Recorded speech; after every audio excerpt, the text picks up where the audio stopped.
Continuando os nossos estudos das obras de André Luiz, estamos estudando nos domínios da mediunidade, que nos fala detalhes importantes sobre essa ligação entre o plano espiritual e o físico. Hoje nós vamos falar sobre a possessão, capítulo 9. O cavalheiro doente, na pequena fila de 4 pessoas que haviam comparecido à carta de socorro, parecia incomodado, aflito.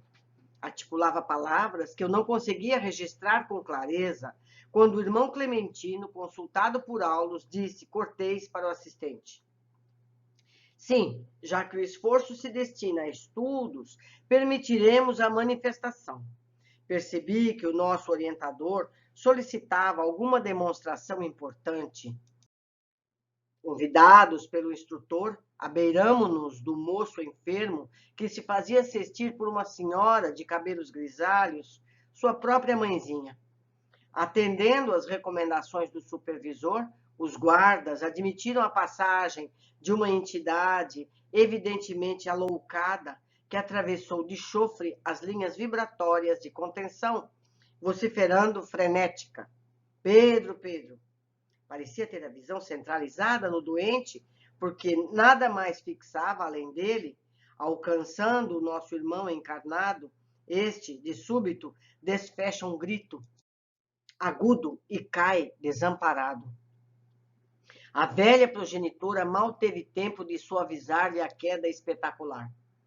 De imediato, sob o comando de Clementino, Silva determinou que o rapaz fosse transferido para um leito de câmara próxima, isolando-o da assembleia. Ou seja, nesse centro, nessa casa espírita, existe uma assembleia durante os trabalhos de desobsessão. E isso é um fato que ocorria no passado. Hoje já não é assim. Seguindo, Dona Celina foi incumbida do trabalho de assistência. Junto dela, acompanhamos o enfermo com carinhoso interesse. As variadas tarefas do recinto prosseguiram, sem quebra de ritmo, enquanto nos insulávamos no aposento para a cooperação que o caso exigia. Pedro e o obsessor que o jugulava pareciam agora fundidos um no outro. Eram 2 contentores engalfinhados em luta feroz. No caso de Sara, era uma simbiose. Eles coabitavam naturalmente, porque havia um sentimento interessante. Aqui não. Aqui é luta. Fitando o companheiro encarnado mais detidamente, concluí que o ataque epilético, com toda a sua sintomatologia clássica, surgia claramente reconhecível.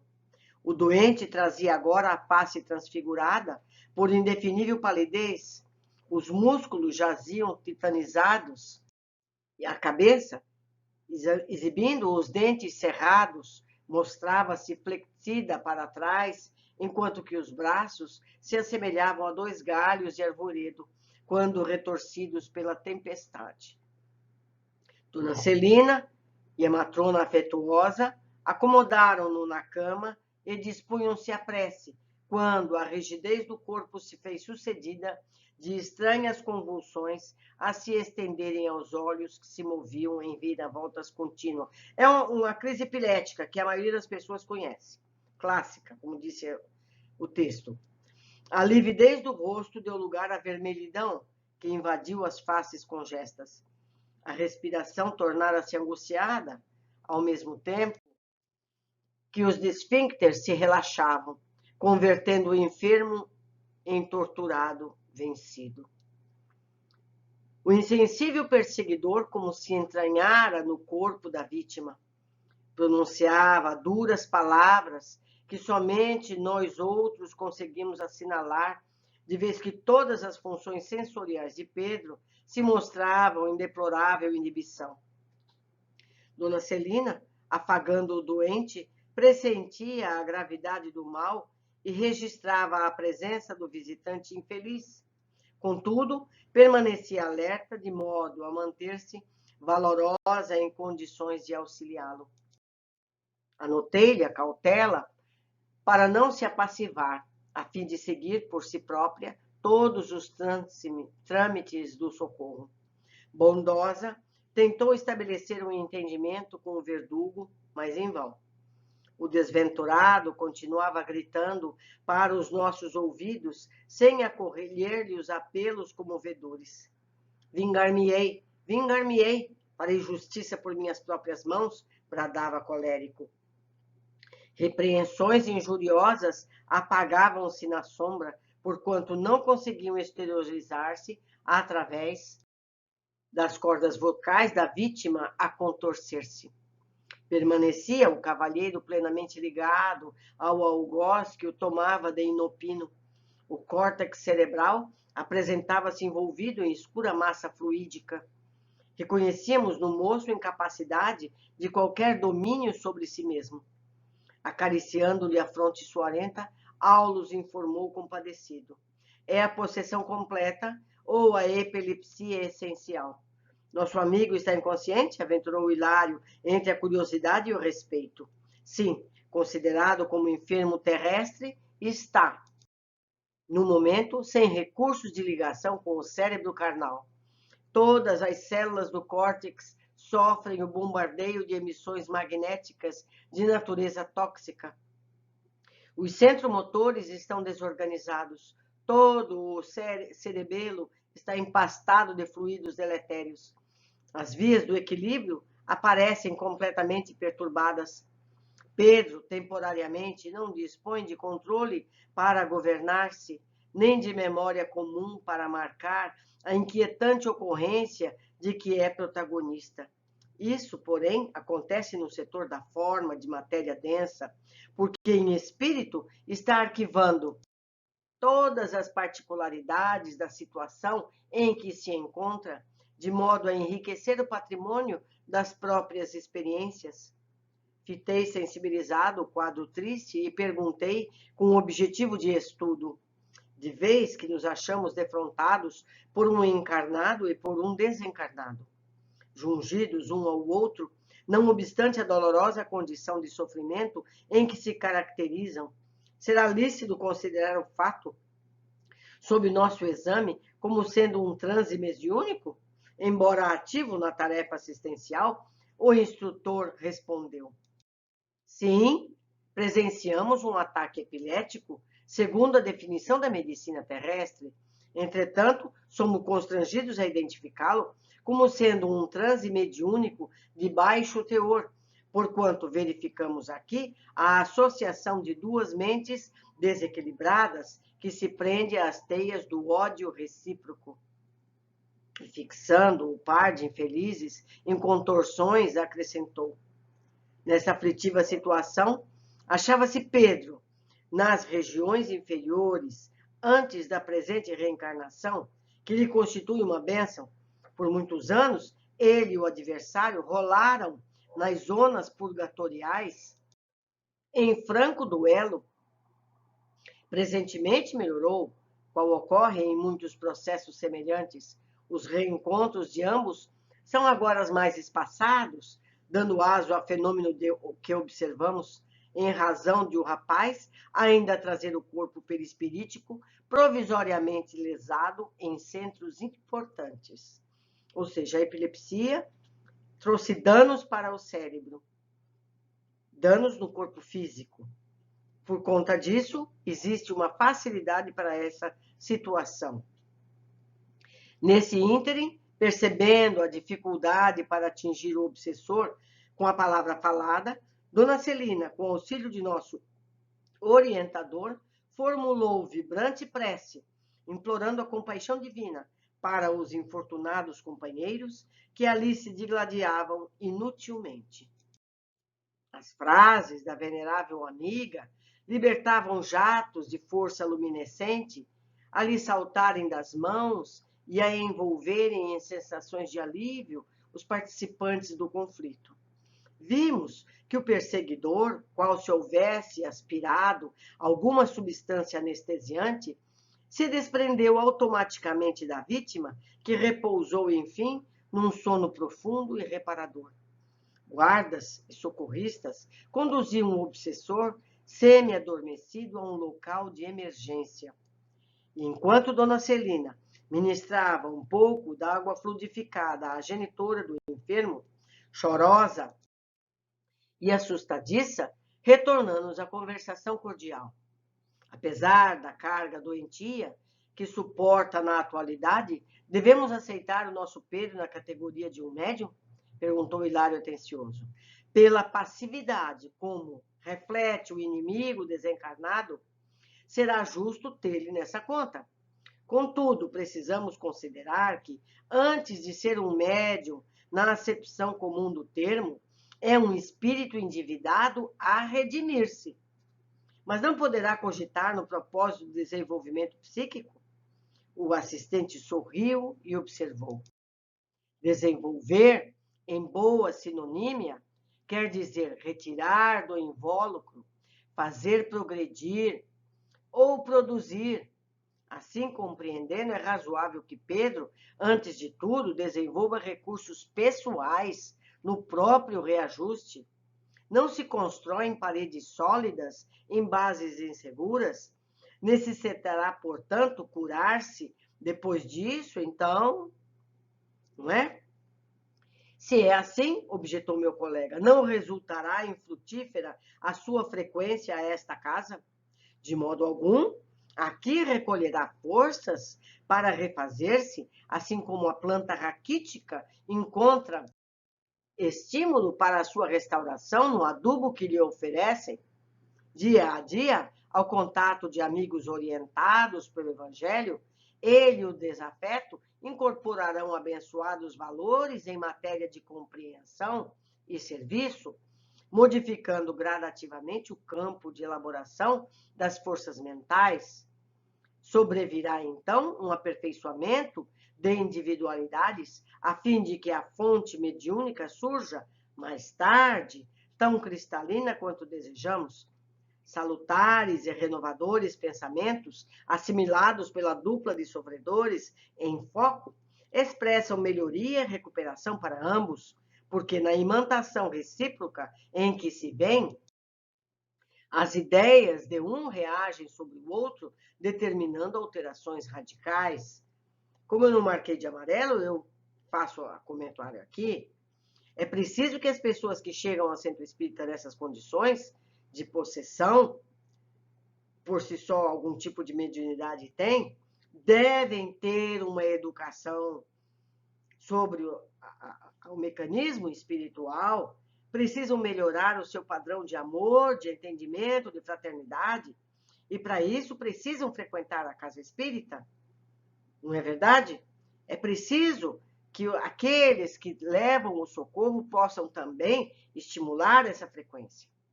Seguindo, diante da nossa atitude cismarenta, no exame das questões complexas de que nos sentimos rodeados, o assistente ponderou: aparelhos mediúnicos valiosos, naturalmente, não se improvisam. Como todas as edificações preciosas, reclamam esforço, sacrifício, coragem, tempo. E sem amor e devotamento, não será possível a criação de grupos e instrumentos louváveis nas tarefas de intercâmbio. Voltando, porém, a atenção para o doente, adormecido, Aulus continuou: nosso amigo está preso a significativo montante de débitos com o passado e ninguém pode avançar livremente para o amanhã sem solver os compromissos de ontem.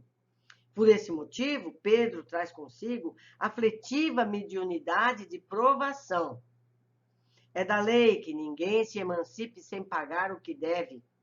A rigor, por isso, deve ser encarado como enfermo, requisitando carinho e tratamento.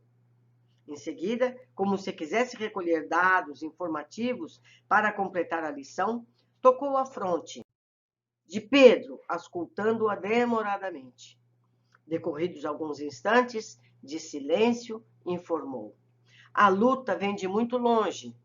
Não dispomos de tempo para incursões no passado, mas de imediato podemos reconhecer o verdugo de hoje como vítima de ontem. Na derradeira metade do século findo, Pedro era um médico que abusava da missão de curar. Uma análise mental particularizada identificá-lo-ia em numerosas aventuras menos dignas. O perseguidor, que aparentemente lhe domina as energias, era-lhe irmão consanguíneo, cuja esposa, nosso amigo doente de agora, procurou seduzir. Para isso, insinuou-se de formas diversas, além de prejudicar o irmão em todos os seus interesses econômicos e sociais, até incliná-lo à internação num hospício, onde estacionou por muitos anos, aparvalhado e inútil, à espera da morte. Desencarnando e encontrando-o na posse da mulher, desvairou-se no ódio de que passou a nutrir-se, martelou-lhes então a existência e aguardou-o além-túmulo, onde os três se reuniram em angustioso processo de regeneração. A companheira menos culpada foi a primeira a retomá-lo ao mundo, onde mais tarde recebeu o médico delinquente nos braços maternais, é a mãezinha que o ampara, como seu próprio filho, purificando o amor de sua alma. O irmão atraiçoado de outro tempo, todavia, ainda não encontrou forças para modificar-se e continua vampirizando-o, obstinado no ódio a que se rendeu impensadamente. Respondendo com um olhar amigo à nossa expressão de assombro, acrescentou: penetramos forçosamente no inferno que criamos para os outros. Eles criaram essa situação do hospício para o que agora é o obsessor. Você criou o inferno para alguém, agora você vai ter que viver essa situação. A fim de experimentarmos, por nossa vez, o fogo com que afligimos o próximo, ninguém ilude a justiça. As reparações podem ser transferidas no tempo, mas são sempre fatais. Mais cedo, menos dia, vamos ter que acertar as contas dos erros que fizemos. O ensinamento era simples, contudo, a terrível situação do enfermo, fatigado e triste, infundia-nos justificável espanto. Estudando sempre, Hilário considerou: se Pedro, no entanto, é ainda um médium torturado, que poderá fazer num agrupamento como este? O instrutor sorriu e obtemperou: o caso não consta dos desígnios superiores. Ou melhor, o acaso não consta dos desígnios superiores. Não nos aproximamos uns dos outros sem razão. De certo, nosso amigo possui aqui ligações afetivas do pretérito com o dever de auxiliá-lo. Se não pode, desse modo, ser um elemento valioso ao conjunto, de imediato, pode e precisa receber o concurso fraterno, imprescindível ao seu justo soerguimento. Curar-se-á, contudo, em tempo breve, indaguei por minha vez. Quem sabe? Retrucou Aulo sereno, e com grave entorno de quem pesa a substância das próprias palavras, prosseguiu: isso dependerá muito dele e da vítima com quem se encontra endividado. A assimilação de princípios mentais renovadores determina mais altas visões da vida. Todos os dramas obscuros da obsessão decorrem da mente enfermiça. Aplicando-se com devotamento às novas obrigações de que será investido, caso persevere no campo da nossa consoladora doutrina, sem dúvida abreviará o tempo de expiação a que se acha sujeito, de vez que, em se convertendo ao bem, modificará o tônus mental do adversário, que se verá arrastado à própria renovação pelos seus exemplos de compreensão e renúncia, humildade e fé. Ainda assim, depois de se extinguirem os acessos de possessão, Pedro sofrerá os reflexos do desequilíbrio em que se envolveu, a se exprimirem nos fenômenos mais leves da epilepsia secundária, que emergirão por algum tempo ante as simples recordações mais fortes da luta que vem atravessando até o integral reajuste do corpo perispirítico. E isso é trabalho de longa duração? Inquiriu Hilário, algo aflito. Nosso interlocutor estampou significativa expressão fisionômica e ponderou: quem poderá penetrar na consciência alheia? Com o esforço da vontade, é possível apressar a solução de muitos enigmas e reduzir muitas dores. O assunto, porém, é de foro íntimo. Estejamos, entretanto, convencidos de que as sementes de luz jamais se perdem. Os médiuns de hoje se enlaçam em tremendas provas. Se persistirem na plantação de melhores destinos, transformar-se-ão em valiosos trabalhadores no futuro que a todos aguarda em abençoadas reencarnações de engrandecimento e progresso. E ante nossa admiração concluiu: o problema é de aprender sem desanimar e de servir ao bem sem esmorecer. Então, em mais esse capítulo, aprendemos que tudo tem uma razão de ser. E como foi dito, Pedro não chegou a esse grupo sem um motivo, não foi explanado qual, mas certamente ele tem laços aí que podem ajudá-lo, que já conviveram no passado, assim como nós todos, todas as pessoas que nós convivemos, amigos, pessoas que estão constantes, professores, familiares, claro, novamente, evidente, todos já estiveram presentes em nosso passado. Os que sentimos como amigos e também as antipatias. Nós precisamos ir resolvendo cada caso com calma, indo superando. O importante é ter sempre a fraternidade como meta.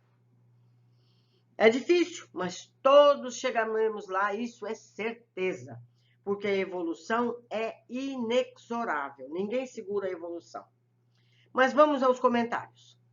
Aldous pede ao coordenador da casa que permita uma comunicação específica para efeito dos estudos de André e Hilário. Ao que é atendido. Os guardas de proteção da casa permitem então a entrada de um espírito.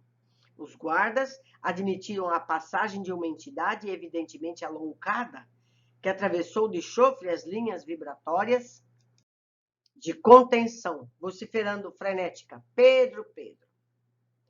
Quer dizer, o Pedro estava na plateia, pelo que a gente entende. Ele e a mãezinha. O obsessor estava lá fora, não foi permitido que ele entrasse num primeiro momento. Destaquei esse parágrafo para mostrar como se dá a proteção nas casas espíritas. Não são as portas, cortinas, janelas que mantêm o local protegido dos espíritos ignorantes. São os espíritos responsáveis pela segurança. E o que garante uma boa segurança é o padrão mental de seus dirigentes e frequentadores, mantendo a disciplina de pensamentos. É comum a gente ver pessoas pondo cortinas, porta. Não pode abrir essa porta, porque essa porta dá para a rua. Vai entrar aqui. Não acontece nada disso. A espiritualidade mantém a proteção necessária para cada espaço merecedor.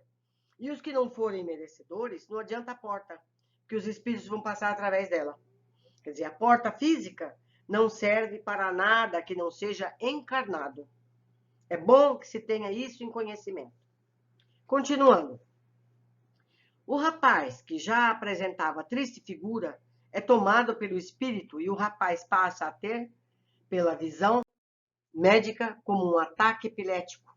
Mas explica a Aulus quando André pergunta: jungidos um ao outro, não obstante a dolorosa condição de sofrimento em que se caracterizam, será lícito considerar o fato, sob o nosso exame, como sendo um transe mediúnico? A resposta: sim, presenciamos um ataque epilético, segundo a definição da medicina terrestre. Entretanto, somos constrangidos a identificá-lo como sendo um transe mediúnico de baixo teor, porquanto verificamos aqui a associação de duas mentes desequilibradas que se prendem às teias do ódio recíproco. Então, nem toda epilepsia é um problema físico. embora haja problemas físicos em alguns casos. Nem toda epilepsia é um caso mediúnico, certo? É preciso ter as coisas bem claras. Aulus explica que o caso de ambos é bastante complexo, mas por estarem os dois encarnados e desencarnados tão ligados, trocando impressões mentais mutuamente, se o rapaz continuar a frequentar o centro, recebendo orientações evangélicas, poderá ter a oportunidade não só de se melhorar mental e psicologicamente, mas também influenciar a melhora do seu obsessor. Mais uma vez eu reforço a importância do estudo do Evangelho em todas as reuniões. Todas as reuniões. Não custa nada ler um trecho do Evangelho e verbalizar sobre ele. Não basta apenas a leitura, é preciso que se esmiúce, porque nem todas as pessoas estão preparadas para entender o trecho evangélico simplesmente como lá está. Lembremos que há mais de 2.000 anos, ou aproximadamente 2.000 anos, que temos o Evangelho. E ele ainda não está dentro do coração de todas as pessoas, porque muitas delas não entendem o que está ali escrito. Então é preciso que se leia uma passagem e que se explane a respeito. Alguns minutos, não precisa grande coisa, mas é importante que se ocorra, certo?